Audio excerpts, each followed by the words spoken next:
We've collected more than 20 million kilograms of plastic across the world. And yet I keep coming back to this specific story. This is one of our first stories ever. It is with our partner Greenworms in Kerala. It is a story that moved me from the moment I heard it, because it's about empowerment of local communities to do something against plastic pollution. Kerala is known for its backwaters. There's massive biodiversity there. It's such a stunning and beautiful place with so much water. And yet at the same time, there's very, very little waste management in place. Our friend Jabir, the founder and CEO of Greenworms, found a way on how to change that. And it was very obvious to me from day one that Jabir's heart is in the right place, because he tried waste management a couple of times until he found the winning model for himself. Before that, he spent time in very poor neighborhoods and saw firsthand what poverty does to people. And this is when he realized that he wants to work in a field that means more than just making money. And the model that Jabir found is very profound. In the state of Kerala, there's a system called Women's Self-Help Group. And these women's self-help groups are not circles where they sit together and share experience and maybe even complain a little bit about the hardships of life. These women's self-help groups are very action-oriented. These women's self-help groups are allowed to form small businesses, and some of them received the government contract to collect the community's waste. So these women together go from door to door to collect the waste from the communities. And then they are allowed to sell the recyclables to local recycling companies and basically make an income. And whenever the income is not high enough, what happens is that the government steps in to fill the pay gap towards a minimum wage.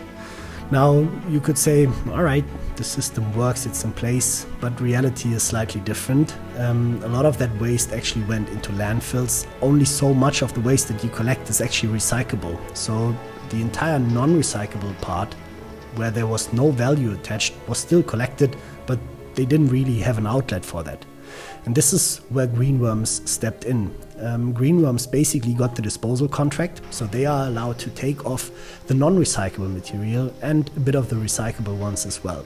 They have a contract with the state of Kerala, so they take the material off.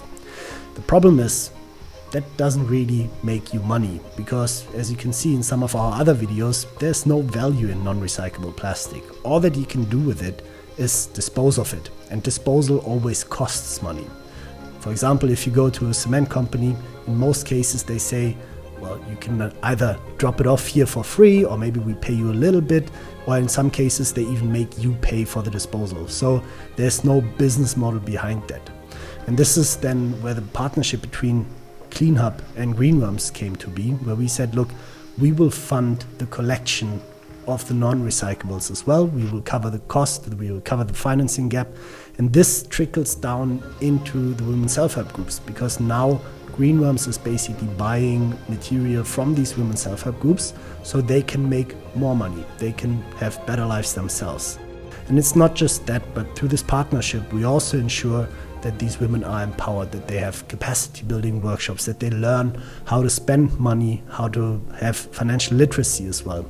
On the Greenworms level itself, we work very closely together with the team there to enhance the labor standards, because working in waste is never really fun, but you can make it more bearable, I would say. You can make it more comfortable. So last year, together with them, we opened the first MIF together, and there we were involved from the moment where we planned it. So for instance, we installed rock wool damped roofs so that it doesn't get that hot in the facilities. We implemented proper firefighting systems from the get-go. There's a break room.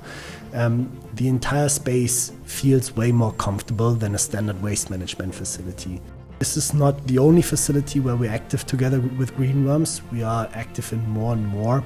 And the more of these facilities we can build across Kerala, the lower the cost of waste management also becomes, because you're shortening transport routes, especially making sure that no waste ends up on landfills. Because landfills in climates like in India are always a dangerous spot to be.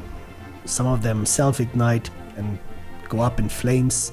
Then you have the monsoon. There's so much water in Kerala, so it's easy for the monsoon to wash all that waste back into rivers, into small channels that eventually lead into the ocean. And we believe Kerala's coastline is too beautiful for that. And this is basically how this entire partnership works. It's long-standing. We do this since 2021. We've had so many successes, and it's such a pleasure to build on that year on year and to see the project grow. The last year, Greenworms managed to open their first recycling facility where some of the flexible films that are being collected and typically had to go for disposal as well can now be recycled. And this is again something where we help a little bit with funding to make that entire operation viable, so that less plastic is entering the ocean, that less plastic is being disposed of, and that more plastic can actually stay in the loop. So we're super proud of that partnership. We're super happy of that partnership because it is a true partnership. We're working hand in hand to improve the situation, and we just love being part of it. This is Clean Kerala.